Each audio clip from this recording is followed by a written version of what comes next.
a lot of fun. We're going to have a lot of fun. Thank you, everybody. You know, we have thousands of people outside. I feel guilt. Oh, that's so nice. So nice. Yay, yay. They're outside. You're inside. So beautiful. They're outside freezing. But we have thousands, and I just want to say it's amazing. I'll tell you, something's going on in Wisconsin. I think we're going to have a very good day on Tuesday. I'll be honest. We're going to have a very, very good day. We had big crowds. This is the third one. We've been packed at every place. On Monday, actually, we're going to have, I guess, 20,000 at one and 6,000 or 7,000 at another. And we would have had 7,000, 8,000 here or 10,000 if we could have found a bigger place. I don't know. Is there a bigger place around? Let's go find one, right? Anyway, well, I want to thank you all for being here. You know, it's all about making America great again, right? Make America great again.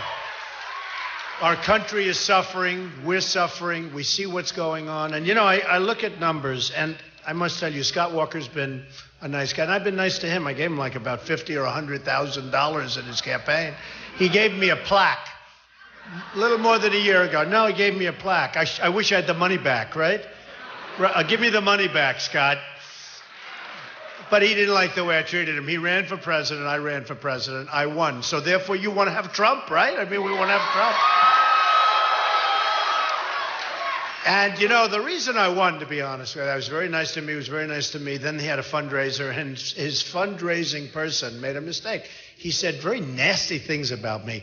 Come on, we're going to have a fundraiser for Scott. And he said some really nasty things. So I called Scott because I always like to sort of watch to see what happens. And then I call and say, I'm sorry, Scott, that wasn't nice, what your guy did.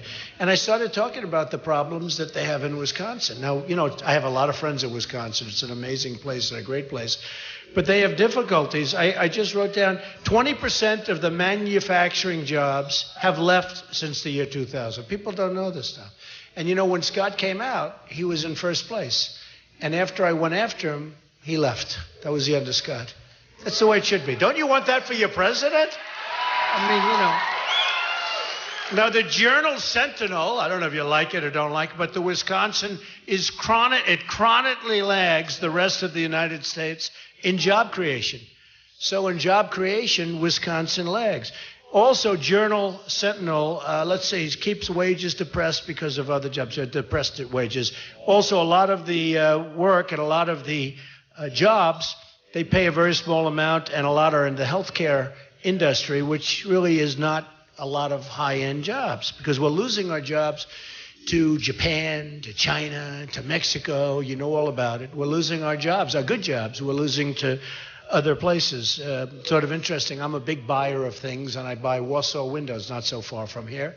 But Warsaw Window, they do a great job. Charge me a lot of money for their windows, but that's okay. In the meantime, they don't leak. I bought, I guess, close to 4,000, maybe even more than that, 4,000 windows for 40 Wall Street, which is a 72-story building. It's actually one of the tallest buildings in downtown Manhattan, right on Wall Street. Great location, great building, 100% occupied. And I bought Warsaw Windows, okay? And boy, do I buy Kohler products, okay? Kohler. Herb Kohler's a friend of mine. So we buy a lot of Kohler products, so, you know, so it's good stuff. So we keep a lot of money in the state. I don't feel guilty at all. And I've been here now for a while. We've done 3 today. We're going to do 3 tomorrow. We're going to be here Monday. I'm staying on Tuesday. If I feel I'm going to lose, I'll be out of here. I'll go like this. And if I feel I'm going to win, we'll all get together. We'll celebrate together on Tuesday night. All right?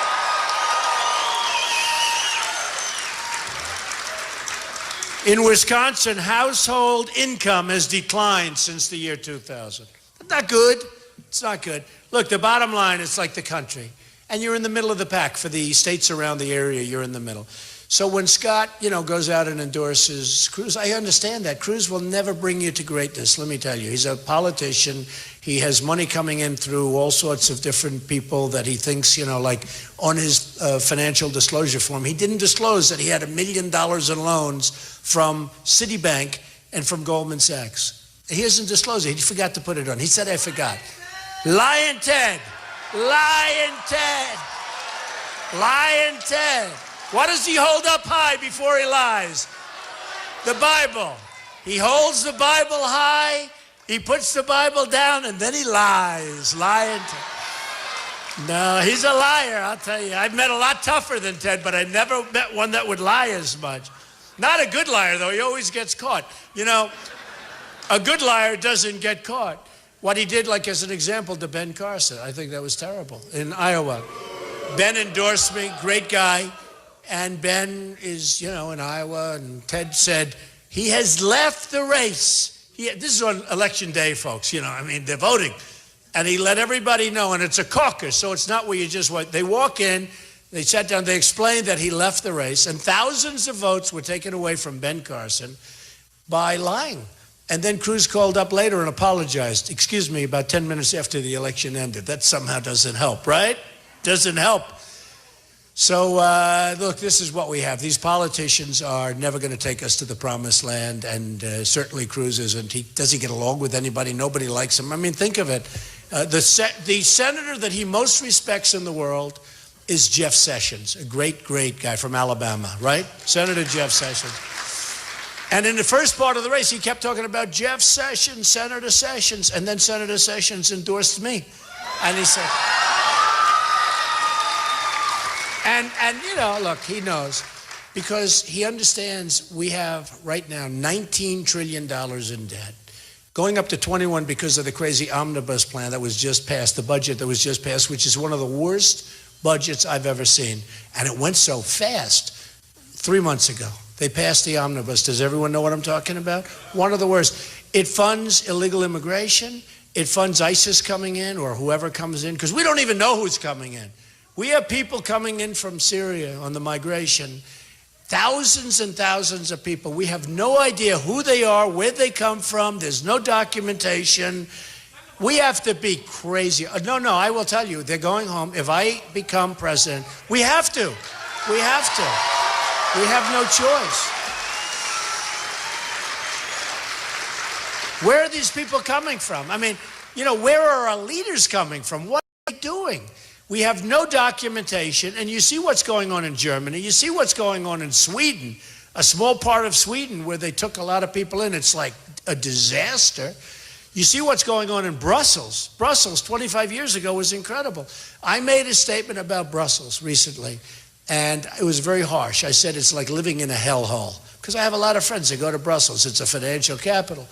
And they tell me what's going on. I'd been there years ago, and it was beautiful, one of the most beautiful cities in the world, actually. And a friend of mine came back, and he said, another friend said, oh, it's like an armed camp. And this is because people came in, and frankly, those people weren't vetted, and it's a disaster. So I made this statement. The New York Times did a major story, how dare Donald Trump criticize a place like he did Brussels. And it was like, I was excoriated. Then 2 months later, which was a week ago, they had the horrible problem in Brussels. And now Brussels, they realize they have no control over the place whatsoever. And we can't be the stupid people. We can't be. We just can't be. We can't be. And we're not going to be. Speaking of that, we'll get off. And really, I want to talk about trade. I want to talk about keeping our jobs here. And I want to talk about bringing jobs here, okay? So that we can fill up lots of different places like this. I'm telling you, I want to talk about that, because that's really... But speaking of illegal immigration and Syria or wherever these people are coming from, and you know what? I have a big heart. I have as big a heart as anybody. A big, big heart. And we should build in Syria safe zones. We should do it. And we'll get the Gulf states to put up the money. I don't want to put up money anymore. We're putting up enough money. We don't have any money. This country has no money. And we'll talk about that in a minute. But I thought I'd tell you this. This was written by a fantastic guy, and a rock and roller, actually, who did something. And it talks about illegal immigration. And just think about this. We don't know who's coming in. We don't know anything about... We know something bad is going to happen, okay? Something bad is going to happen. This is like, the story of the Trojan horse, right? This could be the ultimate Trojan horse. And don't forget, we have thousands and thousands of people. And did you ever know the migration line? Did you ever see it? They have a lot of young people, young, strong men. I say, where are the women? Where are the children? There's some, but there aren't very many. And seriously, maybe it's not, But this could be the Trojan horse. So I thought I'd say this to you. I don't do it often, but it's a sort of thing that was written years ago, and it's called The Snake. Do you like it? So who's heard The Snake before? Does anybody want to hear it one more time? Huh? People love it. You know, great art. It's interesting. A friend of mine's a great, great art collector. And if you look at the Mona Lisa, right? The Mona Lisa, one of the great paintings, you don't like it that much at the beginning. You really don't. And then you look at it again, like it a little bit more again. And by the time they reach a certain age, it's like captivated. People are just crazed. They can't look at anything else, right? That's called great art. With other paintings, you'll say, oh, I love it, I love it, I love it. And then 2 weeks later, you don't like it anymore. There is something very special about great stuff. So this is very descriptive, and people like it, and it's a little bit tough, but it's very true. And think of this with allowing people in. We know it's going to be a problem. We know it's going to be a problem. It's going to be a big problem. You're going to have things happening. Look what happened to the 2 radicalized people in California recently with the 14 people that they killed. Their co-workers. They killed their co-workers out of nowhere. Their co-workers gave them a baby shower, and they had a party for them. And they went in and they killed 14 of them, and others badly wounded. You look at Paris, where 130 people were killed, and tremendous numbers of people in the hospital. They'll be in hospitals for the rest of their lives, and many will die. What are we doing, folks? What are we doing? So this is called The Snake. On her way to work one morning, down the path along the lake, a tender-hearted woman saw a poor, half-frozen snake. His pretty colored skin had been all frosted with the dew. Oh, well, she cried, I'll take you in, and I'll take care of you. Take me in, O tender woman. Take me in, for heaven's sake. Take me in, O tender woman, sighed the broken snake.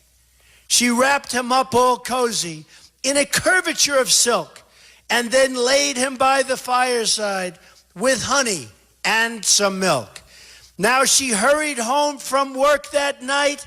As soon as she arrived, she found that pretty snake she'd taken had been revived. Take me in, O tender woman. Take me in, for heaven's sake. Take me in, O tender woman, sighed the broken snake. She then clutched him to her bosom. You're so beautiful, she cried.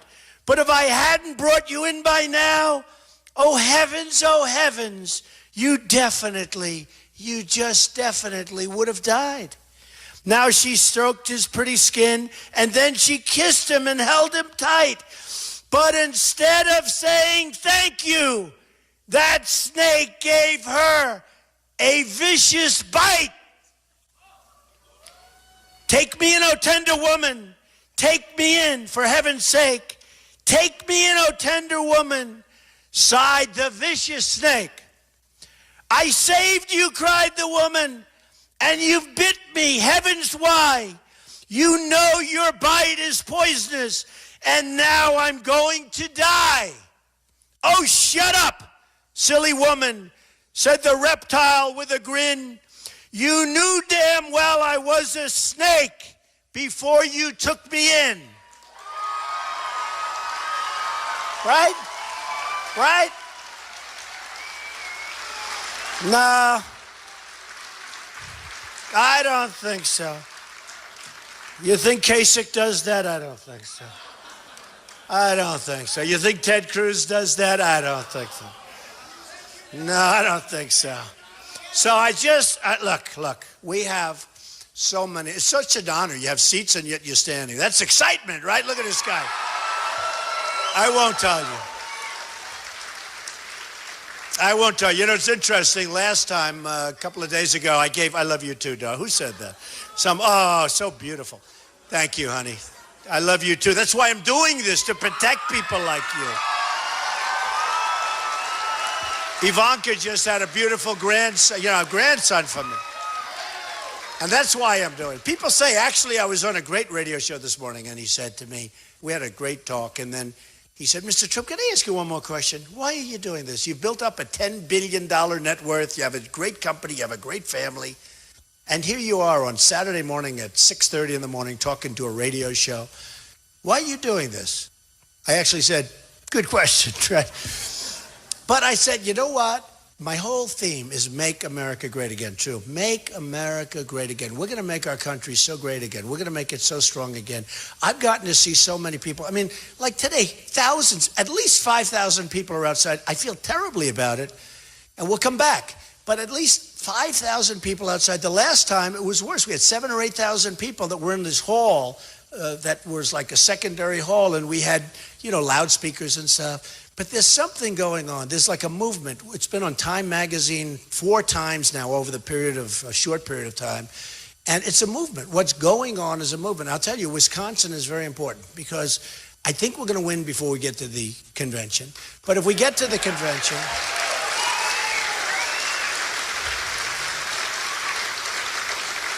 If we get to the convention, the establishment politicians who want to protect their jobs, who want to protect their paychecks, who want to protect all of the different things like the lobbyists and the special interests, they don't like me. Now, I used to be a part of the establishment. I was at the highest level. I gave lots of money, $350,000 to the Republican Governors Association. I gave a tremendous amount of money. I was establishment. I was like the king of the establishment in a certain way. And then I ran and I wasn't the established. Somebody said, Trump, I don't think he wants our money. And then I announced I'm self-funding. I'm totally self-funding. So I'm not asking that. And coming over here, I said actually this morning when we were in the car, I said, I don't think that I'm getting any credit for self-funding, okay? I'm not getting credit for turning down tens of millions of dollars. Bush had $148 million that he raised, which is very impressive. Unfortunately, couldn't get anybody to vote for him. That's the problem. That's a big problem.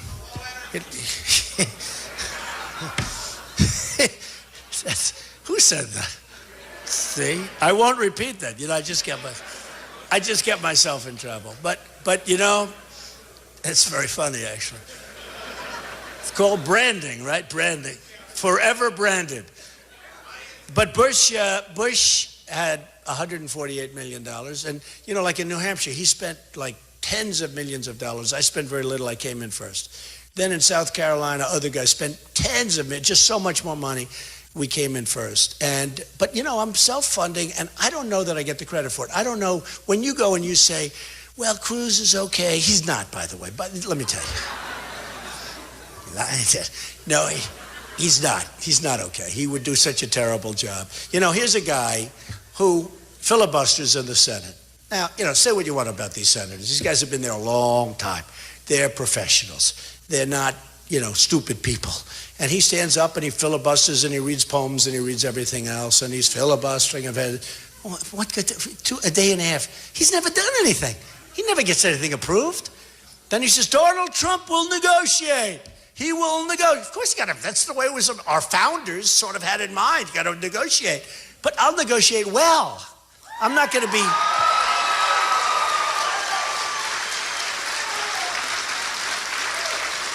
Cruz thinks he's going to take this hardline position and everybody's going to eventually come. It doesn't work that way, folks. It doesn't work. So he stood up for a day and a half and he filibustered and he left. And these senators are sitting back and they're saying, when's he going to leave? Let's see. Okay, he's still talking, right? He's still talking. And then that's the way it works. Look, you're not dealing with babies. So what happens is he never did anything. He never accomplished anything, hasn't done anything. And folks, he's in favor of Trans-Pacific Partnership, which is a disaster.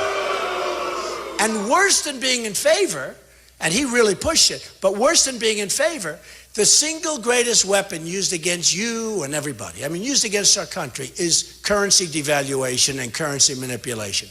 That's the big weapon. And when I started talking about it a year and a half ago when it was conceived, I said, you got to talk about currency manipulation. Because if you look at China, what they do is they devalue their currency and they kill us.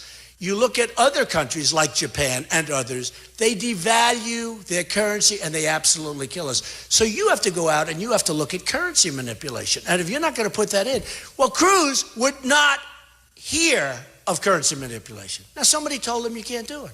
One of his people that give him a lot of money. They said, you can't do it.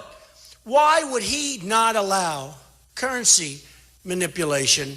In other words, having clauses that you can't do that. In other words, it's a violation, right? Or it's a default.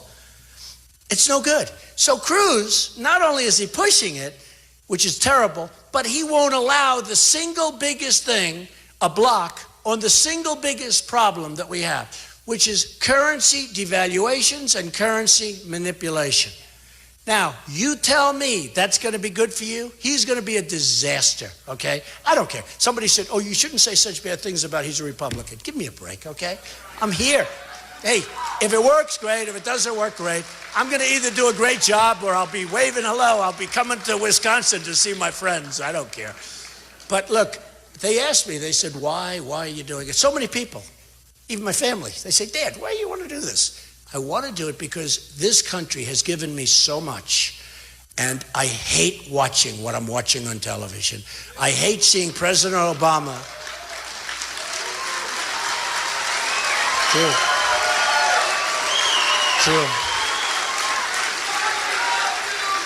I hate seeing President Obama today saying that Iran has violated our agreement. I mean, what did he think?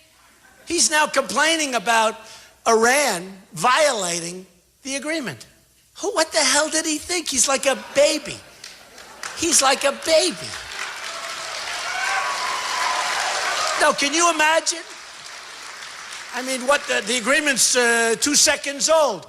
The ink isn't even dry. But they did it weeks ago. They were buying missiles from Russia. They were testing missiles. They don't care about him. And now they take the $150 billion. They don't spend it in Boeing. They buy 118 Airbuses. They don't want to buy Boeing. Then somebody on top of that says, well, they have a restriction. They're not allowed to buy in this country. Who the hell put that restriction on after we give them $150 billion? We give them $150 billion, I want to take the restriction off, right? Fast, because I want the money. I mean, these people are just terrible. It's like amateur hour. So then today I hear Obama is very unhappy with Iran because he feels that they haven't lived up to the spirit of the agreement. What the hell did he think was going to happen? They defaulted on day one. I mean, they were doing things on day one, and everyone was telling him, he said, that can't be possible. That's the way life works. These are vicious people. These are great negotiators. You know, the Persians are great negotiators. When John Kerry went in, I'll tell you, I saw on Charlie Rose, I was watching Charlie Rose was talking to this guy, the head negotiator for Iran. And after watching for 5 minutes, I said, no, Kerry can't handle this guy. The guy's too smart, too shrewd, too slick, too cunning, too smart. But I have guys that are much smarter than him, including me, by the way, but that's okay. No. I have guys that are much better than him. But the saddest part of that deal is so much of this money is already gone. Just gone. $150 billion right out the tubes. And what do we get? We got nothing. We got nothing. They got the money, and the prisoners should have been released years ago before we started negotiating. Years ago. We got nothing. And you know, I used to say that was a great deal, but it's not a great deal. The great deal is they got Iraq for nothing because they've been fighting forever to get Iraq. And now they have, you know, Iraq has among the greatest oil reserves in the world, which a lot of people don't even know. Great quality oil, too. But among the greatest oil reserves in the world. Iran has that. We gave it to them. For years, decades and decades, they fight. And they had the same army, the same strength. Basically, they're almost identical. And they go 10 feet left, 10 feet right, 10 feet left, thousands killed, horrible. Saddam Hussein, gas, right? Remember the gas? People would be killed. And they'd complain. Then they'd throw gas at him, bomb. Then they'd rest. Then they'd start fighting a couple of years later. But they were the same. Nobody would move. It would be like this. It was called checks, check and balance. Takes years, takes centuries to create that, right? We go in and destroy one side. And I said, I was against it. You know, everyone says Donald Trump will be too quick with the trigger. I'm the one that didn't want to do it. I want to build our military so strong, so powerful, that we never have to use it, I hope. Nobody's going to mess with us. It's so sad. It is so sad to see. I'm telling you, it's amateur hour. So then today I find out, and Hillary Clinton's a disaster, by the way. She is so incompetent. She is so incompetent. You look at what's happening. Take a look at Libya. You know who has Libya oil now? Tell me who has Libya oil. ISIS. ISIS has Libya oil. That was Hillary Clinton. Let's knock the hell out of this guy. So you have Gaddafi. Let's knock Gaddafi out. Now, Gaddafi and Saddam Hussein had one thing in common. They loved to kill terrorists. They were so good at it. They were as good as you could get at killing terrorists. Now the terrorists go to Iraq where they want to, it's like Harvard. If you want to be a terrorist, you go to Iraq. That's Harvard. Harvard University. You go to Iraq and you become a terrorist. You go to Libya. You go to these countries that we've destroyed. So look, Hillary did this whole thing. Remember the sign? Remember the ambassador and the Humvee riding into town with the flag and waving the flag? And then the people killed him a little while later, right? They killed him and other people, 4 people, and they killed the ambassador viciously. Nobody wants to say how the ambassador was killed. Viciously. And he's on their side. And that was Benghazi, okay? And remember Hillary with the phony phone call? When you get a call at 3 in.the morning, don't you want her? No, I don't think so. I don't think so. She was sleeping. She only answers her friends at 3 in.the morning, you know. So it's I mean, the whole thing is so crazy.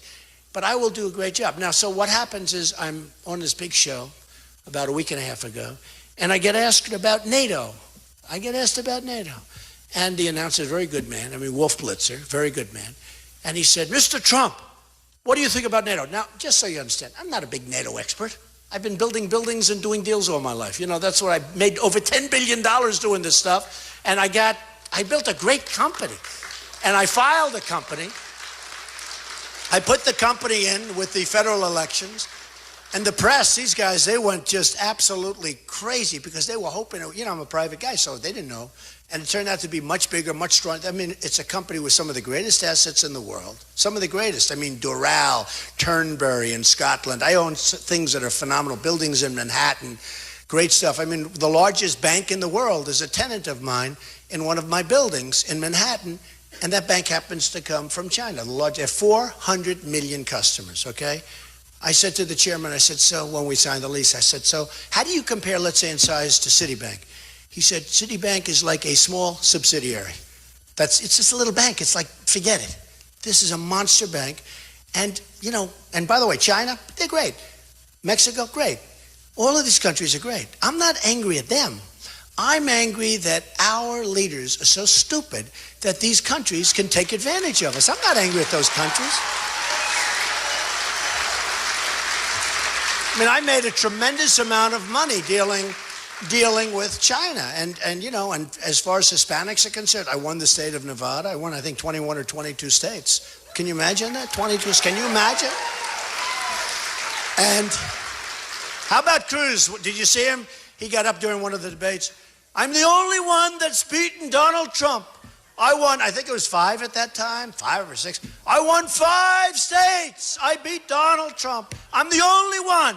And then I said, yeah, but I won 22. And he goes, he didn't even answer. You remember that?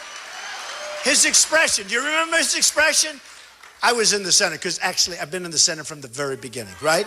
There has never been a debate where I haven't been in the Senate. Senate is number one. I keep telling the press, will you announce that I'm number one? Because a lot of people don't know that. You know, when you're in the center, that means you're number one. When some of these guys like Rand and Jeb, they were falling off the edges, I'd say, by next week, you guys are going to be gone.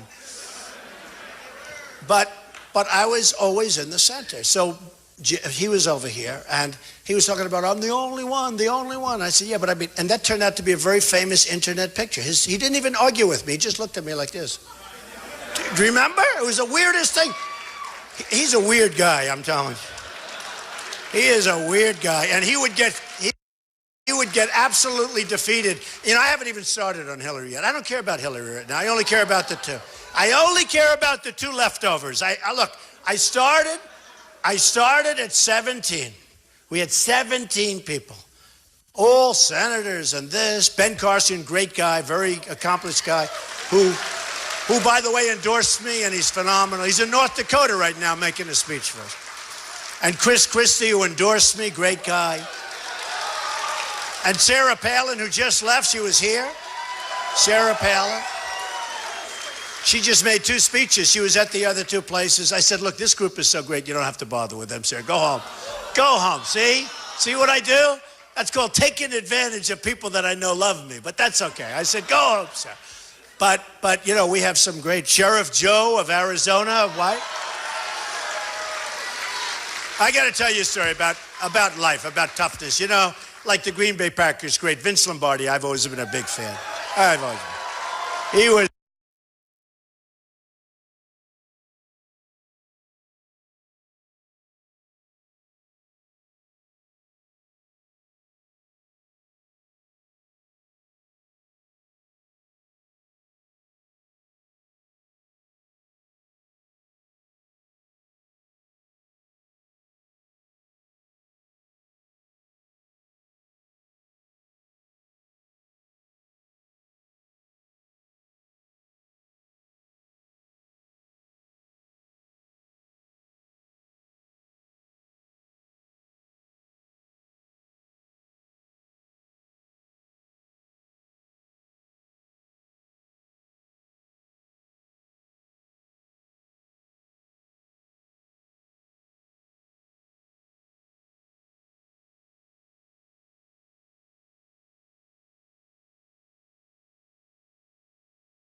Being interviewed this morning on CNN.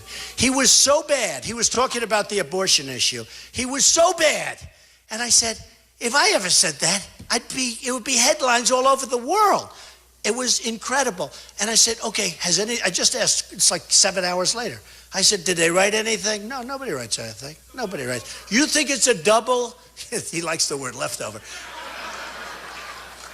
That's an interesting name, isn't it? The 2 leftovers. But you know what? If I said it, it would be a whole different story. So it's not a fair thing, but at the same time, I guess you can't complain because we're getting a lot of coverage. They said I got almost $2 billion worth of free coverage, right? And the other guys got a lot less. You know, so I've spent $35 to $40 million of my own money. Now, if I advertised like these other guys do, I would have spent a lot more. So I can't complain that much. Do we agree? We shouldn't complain. But I'll tell you, we're going to make this country so incredible. There are so many things we can do. So let me just tell you what happened. Trade, you all trust me. Believe me, China is going to have a trade. We're going to have a trade deficit with China this year. $500 billion.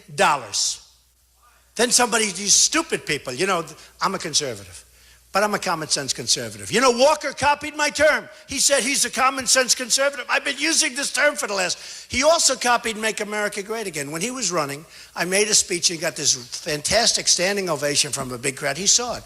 And I said, Make America Great Again. But see, I copyrighted the name, so it's very important. And it isn't Ronald Reagan actually had a similar thing. He said, let's make America great. That was his term. Because people said, oh, Ronald Reagan. I don't really copy, but it's like Make America Great Again. So Walker saw it, and he goes, Make America Great Again. He didn't get much of an applause, and then shortly after that, he was out. He was gone. You know, and I'm going to bring tomorrow to one of the meetings, or maybe the next day. I'm going to bring the plaque that he gave me. I actually brought it. I'm going to hold it up. I would have brought it for you, but I don't know. I should have brought it for this crowd. Oh, what the hell? Why didn't I bring it tonight? But I'm going to bring the plaque where he's got this beautiful inscription down there. It's incredible. But what's going to happen is this. I'm being interviewed by Wolf Blitzer, and he asked me about NATO. Now, I know about NATO. I'm not an expert on NATO, but I have a lot of common sense, and I have great business instincts. That's what you need when you have 19 trillion. You need somebody that we have to stop this, right? So and I said, where did this come from? Nobody ever asked me about NATO, and nobody ever asked me a lot of these questions, because now I'm all of a sudden a politician. You asked me about NATO. I said two things. I said, number one, it's obsolete. It was, really developed for the Soviet Union, which doesn't even exist now, but Russia's plenty of problems. I mean, Russia's big stuff, and, it's good. But today we have a different problem. We have a problem with terrorism, right? We have a big problem with terrorism. Well, we have 28 countries. They're the wrong countries in terms of terrorism. Many of them are the wrong countries. And I said, we have to rejigger NATO. We've got to make it modernized. It's old, bureaucratic, and we spend most of the money. We spend money on all these countries, and they're not reimbursing us anywhere fairly, and they're way in default, and we keep spending and spending. And one of the things I do is I'd say to people, and I said to him, and I got terrible press, and then 2-3 days later, some of the experts said, we've been studying NATO for 25 years. We never thought of the things that Trump has said. Like, it's obsolete. It's funny. When you study something so closely, a lot of times you don't see the forest for the trees. You've heard that, right? But you study something, what does that mean? Oh, that's positive, right? Come and take it. Wow, oh, that's good. Come and take, I love it. I love it. Oh, that's very nice. That's very nice. I figured it was a protester. He's actually a... Oh, that's beautiful. Thank you very much. Oh, I love that. The Marines. Wow. I love that. Thank you, darling. That's beautiful. When I see somebody stand up with a flag, usually that's a protester, and they have a lot of foul language. It's all professionally done, just so you understand. But that's really fantastic. Thank you. Thank you. Thank you, folks. I love it. I'll come over and shake your hand in a little while.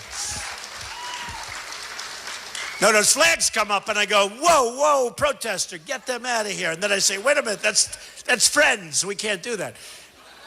So with NATO, what happened is I said obsolete, and we spend too much money on NATO because we're really defending other things. Like, as an example, the Ukraine. I love the Ukraine. I have many people that are friends of mine that live in the Ukraine, just like I have many people that are great, great friends of mine that live in Wisconsin. They tell me all about Wisconsin, and I'm here. And, I saw one just a little while ago, and he said I'm doing great, by the way. I think we're doing great. I think we're going to win Wisconsin. I think. Yeah. A poll just came out. Public policy polling just came out, and it has me just about even. 1 point down. I can't believe I'm losing to Cruz. You can't let this happen, folks. 1 point down. But I think we're going to do great. And I tell you what, when I looked at the thousands of people outside, and the same thing today when we had 7,000 people next door in a like a separate room, I said, this isn't second place. This isn't like a second place feeling. And these other guys go and they have 200 people and 150 people and 300 people, and we come and we have 8,000 people and 5,000 people outside. And you had to see that second place was unbelievable today. And we're going to have 15 or 20,000 people on Monday at one of the venues where we have this massive venue, which is good. And we're going to have, I think, 6,000 or 7,000 at the other one. I said, that doesn't sound like second place. And the other guys go, literally, they have 300, 400 people, 200 people. And I said, I know pretty much. When I went to South Carolina, I was supposed to come in second place. And I said, that's not second place, because I'd have a crowd and it would be thousands and thousands of people, far more than anybody else had. And the same thing in New Hampshire. I went to New Hampshire, and I was supposed to come in second place. And I'd go out and there'd be people, thousands of people outside of the building trying to get in. And I said, I guess, what do I know? But it doesn't seem like second place. And then I ended up winning one in a landslide. Then we go to the other one. We win that in a landslide. I think we're going to have a big, big victory in Wisconsin. I really do. So with NATO, I said, look, it's obsolete, it's old, we have to focus on terrorism, and we're spending money, and people aren't paying. We have 28 countries, and a lot of those countries aren't paying. They're supposed to pay 2% of certain figures, and the numbers are just absolutely, they're not being met. They're not even paying, okay? So we're giving many of these countries, I don't want to say who, which I know, and I don't want to say how many, but it's a vast majority of these countries, we're giving them practically a free ride. Why are we always the dummies? Why are we policing the entire world? And when the Ukraine problem came up, we were complaining, Obama, we got to get out of, we're going to start World War III over the Ukraine, right? Okay. But we're the ones complaining. We're the ones complaining. I say, why aren't the nations surrounding Ukraine? They're not complaining with Russia. They're not complaining. Why aren't they complaining? Why aren't they saying, we don't want you to do this? Why isn't Germany complaining? Why aren't the other countries complaining? Why are we always the one that's up front? And we're paying like 73%. We're one country out of 28. Why are we paying 73%? Why? Because it just got that way. So one of these experts was good. He said, I've been doing this for a long time and I've been studying. I never thought of it. It's obsolete. Trump is right. And you know what else? It's unfair because the United States is paying disproportionately by a lot, disproportionately too much. We owe 19 trillion going to 21 trillion. I'm going to get that down so fast. There's so many different things. That's just one. But then I was asked a question by Anderson Cooper, who's a great guy. We did a town hall. It was really good. I really enjoyed it. And he's terrific. It got tremendous ratings. By the way, it won the evening. You heard about that, right? Won the evening. And who did it just beat by millions? Do you know who it beat by millions? Same time slot. Same time slot. Beat by millions and millions of people. Oh, gee, I'm so surprised to hear that.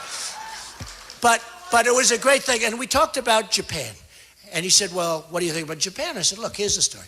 We defend Japan. Does anyone know that? We defend Japan. They do now because I've been talking about it to everybody because I find it amazing. And it's fine. And I know we don't want Japan to arm, ideally. But in the meantime, we have this maniac in North Korea that's armed. So you say, well, where does it all stop? So we defend Japan, we defend Germany, right? You know that? We defend Germany.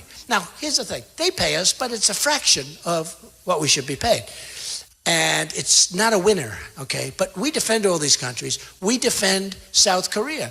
We have 28,000 soldiers. I wouldn't want to be one of those soldiers, to be honest, with this maniac with nuclear weapons. We're sitting there like not good. But we have 28,000 soldiers on the border. We get peanuts. Now, what's going on? Saudi Arabia wouldn't exist except that we defend them. Saudi Arabia, until the oil price went down, and now they're still making a fortune, but they were making $1 billion a day a year ago. $1 billion a day. We defend Saudi Arabia. We have bases. We have to pay the rent. Why are we paying rent? The rent isn't the big thing, but the concept of why are we paying rent? We're defending them. Why are we paying rent? Okay? If we left Saudi Arabia, they would fall. Okay? They would fall. Whether internally or externally, probably Iran, because Iran took over Yemen. And Yemen has one thing that looks very, very enticing. It's a massive, long border. I mean, one of the longest borders you'll ever see with Saudi Arabia. And Iran wants to get the oil. Look, now they're taking over Iraq. They're taking over Yemen. They don't really want Yemen, but they like the border because they want to take over the oil in Saudi Arabia. I'm really good at this stuff. It's sort of amazing. These guys don't give you credit because they'll give you like a quarter of a sentence. So here's what they did. So the question was asked about Japan. I said, look, you always have to be prepared to walk. If you can't say you're going to walk, you can't make a good deal, okay? It's called the art of the deal, right? John Kerry should have walked at least 2 to 3 times with Iran. When John Kerry went to Iran, he should have said, you have to release our prisoners before we start talking. And they would have said no, and then he should have walked, doubled up the sanctions, and within 24 hours, he would have gotten a phone call, come on back, we're releasing your prisoners, and that would have been 4 years ago, okay? That's what would have happened. But this guy never walked. He never walked. They abused him mentally. They abused him like he was a child. They took advantage of him like he was a baby. They made an unbelievable deal for themselves. We got nothing. And on top of it, we now have a president that says it's not good what they're doing. And it just happened today. It's so embarrassing. How we have this man as a president is so embarrassing. He is now, after just a short while, in the meantime, they've taken much of the money, the $150 billion. They've taken the money, they've spent a lot of the money in Italy, all over Europe, in Russia. You know what they're doing with Russia? They're buying missiles. And we have Obama. Today, for the first time, he said he's not happy. He's not happy with Iran. He didn't say it as strongly as he should, but the real truth is they're in default. They are in total default. Problem is the money is gone. In other words, I wish, the 150. Now, I've said a number of times what I would have done with that, right? The 150. First, I would have gotten our prisoners back. I would have said, listen, you got to, before we start negotiating, fellas, you got to do this. The prisoners, they have to come back. They'll say no. I'll say, bye-bye. You get up, you leave. Then you double up the sanctions. They'll call you. They'll say, you have your prisoners tomorrow. Thank you very much. Okay, now you go back in. Now you do one other thing. You only want to walk a couple of times. You know, you don't want to keep walking. Too much work, right? Now you say one more thing. Listen. The $150 billion, we have no money. We owe $19 trillion, soon to be $21 trillion. We have no money. We can't pay it. They'll go crazy. Yeah, after a week or so, they'll be okay with it. We saved 150, okay? No, that's what we have to do. That's what we have to do. On top of it, the deal is no good.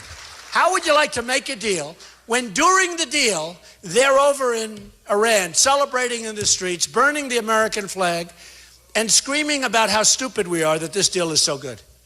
And we just keep going.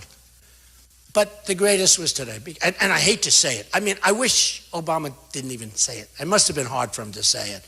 The man is incompetent, okay? He's incompetent.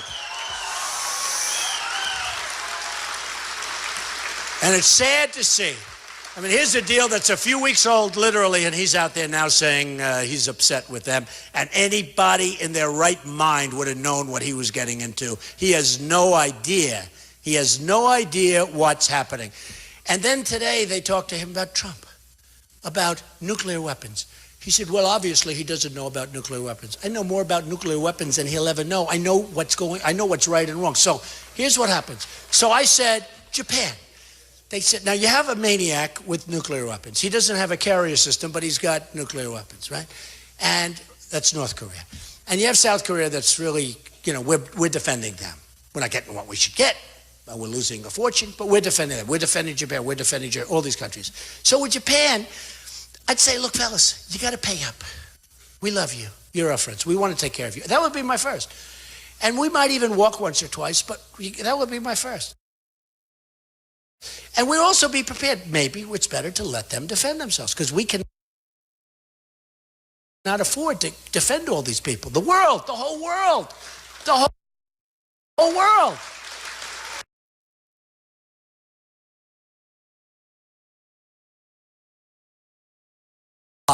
And we'll defend them and all that stuff because it's good. Because, nuclear is a big problem. I don't want to see nuclear all over the place. But already, if you think about it, ISIS probably wants it. We got to knock the hell out of them fast, by the way. We have no choice. We have no choice. ISIS, I didn't want to go into Iraq, but now with ISIS, you have no choice. Cutting off the heads and drowning people. This is a group of people that we have to beat them fast. Can you imagine we have a military? Can you imagine, I always say, because I was a big fan of General Douglas MacArthur. I was a big fan of General George Patton. These were tough cookies. These were smart, tough guys. These were Vince Lombardis of that world, okay? And these were tough. Could you imagine telling General Patton about ISIS that we can't beat ISIS? He'd have them knocked out in a week. I mean, literally, it would be over in a week. This is crazy. What's going on is crazy. And let me tell you, they get a nuke or they get a weapon of destruction. I don't even want to say what I'm saying here. They get a weapon of mass destruction. They wouldn't even think about it. They wouldn't even think about it. We got to knock them off fast. We can't play games. We can't play games. Because the single biggest problem we have is nuclear. The single biggest problem this world has, frankly, is nuclear. This is no more little, we're going to shoot. We have an army, 2 different uniforms. They have their M1 rifles and they're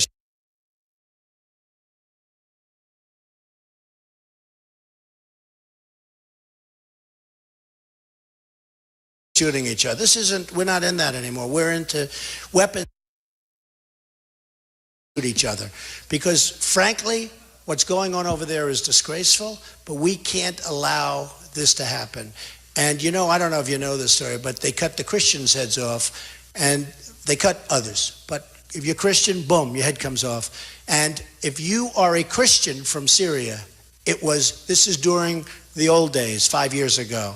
If you were a Christian from Syria, you couldn't get into this country. It was almost impossible. If you were a Muslim from Syria, no problem. It was one of the easiest places to come into the United States. If you were Muslim from Syria, but if you were Christian from Syria, and they're the ones that needed the protection, much more so. You couldn't get into this country. So you think maybe something's going on that's not so good? All right? It's not so good. So I talked about Japan, and I talked about many aspects of it. I talked about the business. If we left Saudi Arabia, it would be a terrible thing would happen to them. It'd be very fast. Nobody's going to attack them now because we're protecting them. Now here's what will happen. And they're great negotiators too. If we left, we'd say, you got to pay, which is a fortune, by the way. You got to pay. It doesn't matter. They have so much money. They have funds that are so big, they don't know what to do with all their money. I know. Their funds are the biggest funds among the biggest funds in the world. They have so much money. Money is the thing they don't worry about. Money and oil. What they worry about is how long will they keep it, okay? So what you do is you negotiate. You're going to leave. You're going to leave. You have to be prepared to leave. Otherwise, you can't make a good deal. See, we're not prepared to leave. We weren't prepared to leave the negotiations with Iran. If Kerry would have gotten up and said, we're leaving, and been tough, we would have made a much better deal. Much better deal. I mean, we made one of the worst deals ever. Basically, they got $150 billion, and that's it. And they'll have nuclear weapons and everything else. And, you know, it's so bad. So we have to be prepared to leave. We have to be prepared to leave Japan. We have to say, I'm sorry, we can't do that deal. And it's possible we won't get back. And it's possible they will arm, and they will then, you know, have to take this guy, and they'll have to deal with him. We don't have to deal with him, okay? Is that so bad? Now, ideally, that doesn't happen. Ideally, they're going to pay. And they're going to pay a lot. And we'll be good, because I don't love them arming. But, you know, there's a point at which we just can't do it. When our infrastructure's dying, when our country's dying, when our airports are like hell. I go to Qatar. I go to Dubai. You go to China, different places. You go to places. They have airports the likes of which you've never, ever, ever, ever seen. Then I land at LaGuardia. There are potholes all over the place. The place is like a third world airport. Or Kennedy. Or LAX. Or Newark. You look at these airports. They're like from a different time. It's like a time warp. They're third world. But you go to some of these, my pilot lands at Dubai. He said, oh, Mr. Trump, that was the most incredible thing I've ever seen. The runway is twice as long as anything he's ever, it's like a piece of glass. And we land at LaGuardia. What's wrong? Are we okay?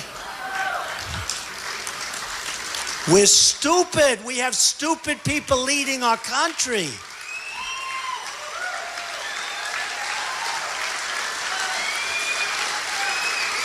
So what I said, I talked about the economics of it. I talked about this. I also said I'd rather not see Japan armed, but if they have to, that's okay. You always have to be prepared for that. And there's a possibility they would be able to arm because we may leave, because we just can't afford to be the policeman of the world and lose all of this tremendous amount of money. And it's possible that we're going to have to let NATO go because, you know, nobody's paying up. I mean, when we're paying and nobody else is really paying, a couple of countries are, but nobody else is really paying, you feel like the jerk. One of the things I do early on, I'd call up all of those countries. I'd either get myself, Carl Icahn, or somebody else that's very good at this stuff, okay? I'd call them up and say, fellas, you haven't paid for years. Give us the money or get the hell out. Get out. You haven't paid for years. They have agreements. They have agreements. It's all agreements. And they haven't paid for years. I'd say, you got to pay us or get out. You're out, out, out. And I'll be nice to them. I'll be a little softer than that. I'll say, I'm sorry, but you're no longer NATO. And maybe NATO will dissolve. And that's okay. Not the worst thing in the world. But I'm telling you, NATO experts are saying, this guy Trump has got something. They study it. They're so close to the situation that they never thought that it's obsolete. They're so close that they never realized that all these people don't pay. And that we're like the big, stupid sucker that's paying for NATO. And we're paying for the United Nations. We're paying for the United Nations. You know, many countries don't pay for the United Nations. They come in, they don't pay their bills, the same thing. Because they think we're stupid. And that's the end. How often do you see the United Nations settle anything? You don't see them ever. I mean, things are settled. You know, it used to be where the United Nations would be involved. They're not really involved anymore. Do they ever settle anything?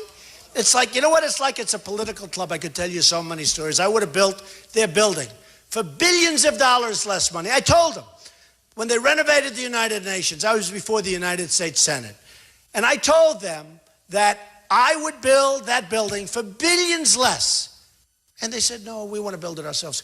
Not only did it cost more, but it cost much more than even they said. And they said, well, but what would be the difference? I said, for billions of less, and it will be much better. I'll use marble, you're going to use linoleum. I really mean it, too. They didn't have any idea what they were doing. And they're thieves and crooks, and, thing costs billions of dollars. To renovate a building costs billions. How many guys are in the real estate business or construction, right? You are. You are? Wow. Oh, I've never seen a real estate person that looked like that. Very good. Beautiful. So I would have saved them billions. They don't want it. Senator Sessions remembered the meeting we had years ago at the United Nations, 6-7 years ago. I built a building across the street for 360. Everyone's now looking over there trying to see that? You'll be famous. But I built a building for $360 million right across the street from the United Nations, and the ambassador from Sweden called and he said, how could your building 92 stories? How could your building cost 360 and we're spending billions to renovate a building that's 35 stories tall? I say, well, number one, lack of knowledge. Number two, everyone's a crook over there. They made a fortune. He said, but we're going to spend $1.5 billion. He said to me, we're going to spend $1.5 billion. I said, no, you're not going to spend. You're going to spend $3 or $4 billion by the time they finish with you. And I was right. I'm really good at this stuff, okay? It costs billions, $3.5, $4 billion. It costs so much money. And it was such a bad job. Such a bad job. They used floors, they used terrazzo. Really, just a terrible, terrible, terrible job. Somebody made so much money. Somebody made so much. It's so sad. And we pay largely the bills. So the United Nations is another one. And there are so many others. So here's what I'm doing.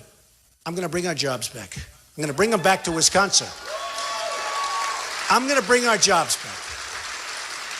I'm not going to let our companies leave. And I tell the story. Carrier I tell all the time. I love the Carrier story because it's so obvious.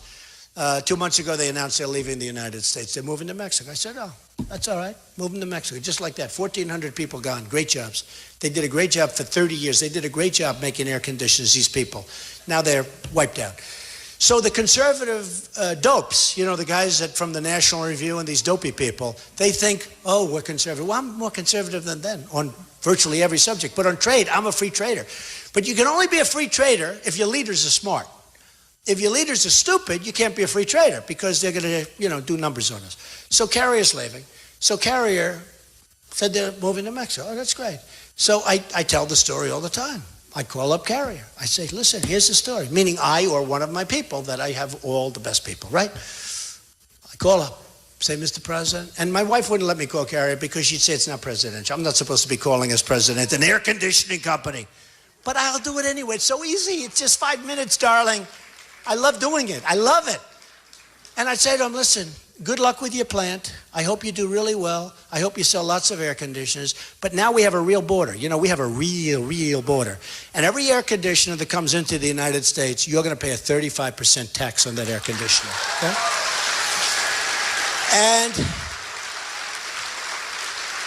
And because I'm not Ted Cruz, who's controlled by his lobbyists and his special interests, and they'll find the lobbyist that says Cruz. It's blazoned into his forehead, the lobbyist. It'll say Cruz. In other words, he takes care of Cruz. Another one takes care of Hillary. Another one takes care of Kasich. Another one takes, that's what it is, folks. These are people. They're really smart, really good. They raise millions of dollars for these guys. Look at their PACs. They have all this money. Their PACs. I put up my own money. It's so stupid. I don't think I get any credit for it. Really. I feel so stupid. My whole life, I've taken, I keep taking. And now I'm telling people they want to give you $10 million. One guy, Donald, I want to give you $10 million. I say, this is so foreign to me. It's like, I say, I can't take it. He goes, what? He said, of course you can take it. I said, I can't. Another guy wants to give me $5. I'm turning down all this money. And my whole life has been the opposite. I take. And I say it, I keep taking. But now I'm going to take for you. I'm going to take for the United States. I'm going to take. But these lobbyists, These lobbyists have total control over these people. And they'll go to Cruz and they'll say, no, you have to do this, you have to do that. So if Cruz is president, number one, he wouldn't make the call because it's something from even making the call, because it would never happen. With me, I'll have people call, I'll say, hey, you know what? You didn't give me anything. I'm not doing anything. I just want to do what's right. The only people I'm working for are you. Believe me. Believe me. Believe me. I don't need money. I don't want your money. I want you to vote on Tuesday. That's all I want you to do. The only people. And I've told the story, and this is true for Ford, and it's true for Nabisco. I'm just using Carrier as the example, but it's true for all these companies. So look, here's what happens. So I call. I'll say, call me back. He'll call me back. I will have been approached by lobbyists, by special interest groups. I will have been approached by everybody. I'll say, call me back. He'll call me back within 24 hours. He'll say, Mr. President, we're staying in the United States. That's what's going to happen. 100%. 100%. 100%. Now, I guarantee you that nobody from the United States ever called Carrier Corporation. Nobody from the United States ever put pressure on Ford that we can't do this. You can't build a $2.5 billion plant in Mexico. We got to keep you in the United States. Nobody ever told Nabisco that you can't move your factory from Chicago into Mexico. Nobody ever said that. Nobody told Pfizer you can't move to Ireland. You know, Pfizer, great pharmaceutical company, 6,000 jobs, the best jobs. They're leaving the United States. They're going to move to Ireland, which is great. I have a lot of property over in Ireland, but, you know, what are you going to do? But they're moving to Ireland. Nobody ever, did anybody talk to them, negotiate with them? Nobody talks. They leave. Thousands of jobs gone. Me, I'm going to talk to them. Me, when they send their product in, believe me, their product doesn't get freebies anymore. There's no more freebies. And all these politicians, because they're all taken care of. They're all taken care of through campaign contributions, all of them. And probably other ways, but I don't want to talk about that. But they're all taken care of, right? And they don't do anything to keep these people because they're told you can't. Pfizer has some of the greatest lobbyists in the world, so they get left alone. But let me tell you, when they send their products in, if they had to pay a fee, a tax, you know, China would call it a tax. China would call it a tariff because it sounds like a little better. Do you know, I have a friend, he's a great manufacturer, great manufacturer. He calls me all the time. He says, I can't do business in China. You can't get your product in there. They don't want it. They don't want anything made in this country. You know, we talk about free trade. That's why I talk about these stupid people. They say they're conservatives. Remember Jeb? He is not a conservative. He is not a conservative. It's so sad. Bye-bye, Jeb. Bye-bye. But these are the people we have. I mean, Scott Walker, he was number one. He came out, the future of the Republican Party. Number one, comes out. He goes to number one. And then I start attacking him. He leaves the race. Who do you want as your president? I mean, in all fairness, okay? And you know what? I wouldn't be hitting him. But number one, he hasn't done a great job. Number two, there's nothing but turmoil. If you are outside of Wisconsin, you take a look at the turmoil. It's always turmoil. And you know what? I'd get a better result without the turmoil. You know, there's nothing wrong with no turmoil. But I'll tell you what, the numbers aren't good. But Scott Walker comes out. He was going to be number one. He started off as number one. Jeb started off at number one. I had like all these guys who were going to be number one. Finally, they said Trump is number one. Okay, it took a long time. It took them a long time to realize that, right? We had Rand Paul. We had Walker. We had Jeb. We had all of these people. They were going to be, I mean, Marco was the future of the Republican Party. He's a nice guy. LIL. No. Marco was going to be the future, and I beat him almost by 20 points, by like 20 points in Florida. But soon they'll say Trump is the future of the Republican Party. You watch. But here's what we have to do. We're going to make great trade deals. We're going to make so much money. We're going to bring our jobs back from China. We're going to bring our jobs back from Mexico. We're not going to lose our manufacturing anymore. These numbers that you have right here. Look at this chart. I mean, this chart is incredible. Look, U.S. manufacturing jobs since 2000. You see what that says? You see the line? You don't have to see what it says. See the line? Slightly. If we keep going, we're going to have nothing. I'm telling you, there'll be nothing left. Look at that. Can you see that? I didn't exactly do this. We're going to be so proud of this country. We're going to build up our military. We're going to knock out ISIS. We're going to take care of our vets.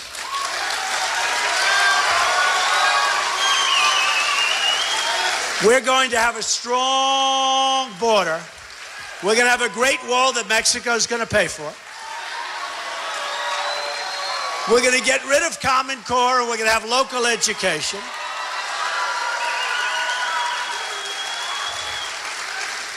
We're going to repeal and replace that horrible, horrible Obamacare.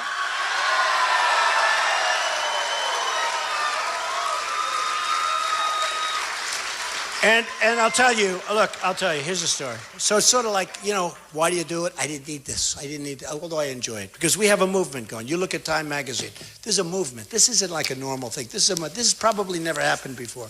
Millions and millions of votes. Now, the Republican Party, they view me as, a guy. They don't want me because I don't want money. I don't want their money. I don't want the lobbyist money. I don't want all these people. They're going to be saying, we can't get to Trump.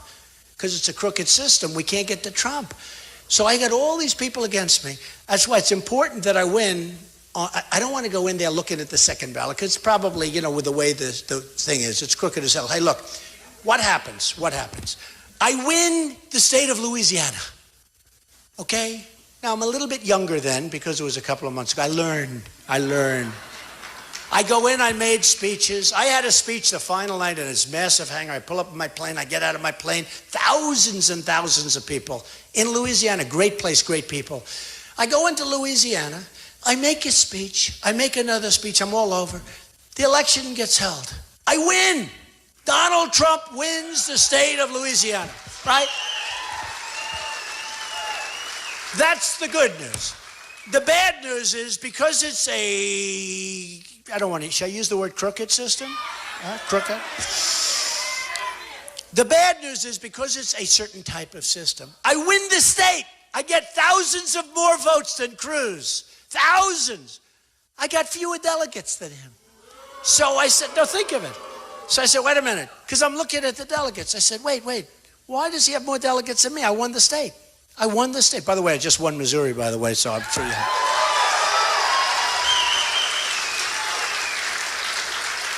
But I win Louisiana. I'm speaking in front of thousands of people for a week. I win, and I get fewer delegates than he's got. Okay, it's not fair, folks. It's not fair, because I'm the outsider. And what they do is they want to knock out the outsider because they want to keep their little party going.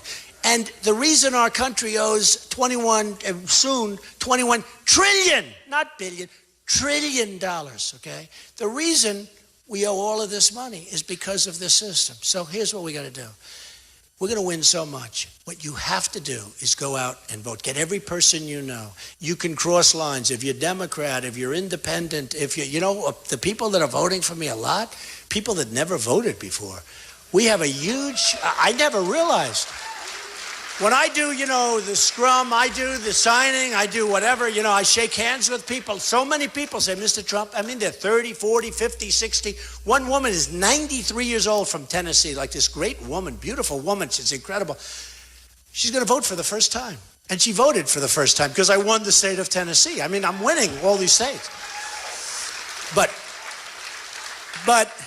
one Alabama, one Arkansas. We win these incredible states. In fact, I did so well in the South. Don't forget, Lion Ted Cruz was supposed to win the South, right? Lion Ted, he's going to win the South. I will win the South. I win Alabama. I won Florida. I won everything. And the evangelicals, they know he's a liar. And evangelicals like me, and evangelicals don't like liars. They don't like Lion Ted. And I won all these evangelical places, which I fully understand. I have a great relationship there. So here's the story. You are going to remember this evening, and you're going to say that this was one of the great evenings of your life. And more importantly, on Tuesday, you're going to say it was the greatest vote you've ever cast, because you're going to be really proud of your president, and you're going to be so proud of your country again. We're not going to have a president said, oh, gee, I shouldn't have done the deal with Iran because it's not working out 2 weeks after. The ink isn't even dry. I told him it wasn't going to work out. That's what I do. I'm so good at this stuff. I'm so good. Remember I said keep the oil, right? Keep the oil. We're there. Don't leave. Keep the oil. Surround it. Keep it. We didn't keep it. ISIS now has Libya's oil. Why aren't we doing a blockade? Why aren't we doing a blockade? ISIS has the Libyan oil. Hillary Clinton. Let's free Libya. Benghazi. The ambassador killed her friend. Okay? Keep the oil. Why aren't we doing blockades? So many things. So here's the story. You're going to be so proud of your president. You're going to be so proud of your country. You're going to be so proud of your country. You're going to love your country so much. You love it anyway, but you're so disappointed in it right now. And you're so disappointed in the leaders. You're going to view tonight as very important. You're going to view Tuesday as very, very important. And here's what's going to happen. We're going to start winning again. We're going to win on trade. We're going to win with our military. We're going to knock the hell out of ISIS. We're going to win for our vets. We got to take care of our vets. We're going to win at the border. People come in, but they got to come in legally, right? Legally. They come in through a legal system. And we're going to win in every aspect.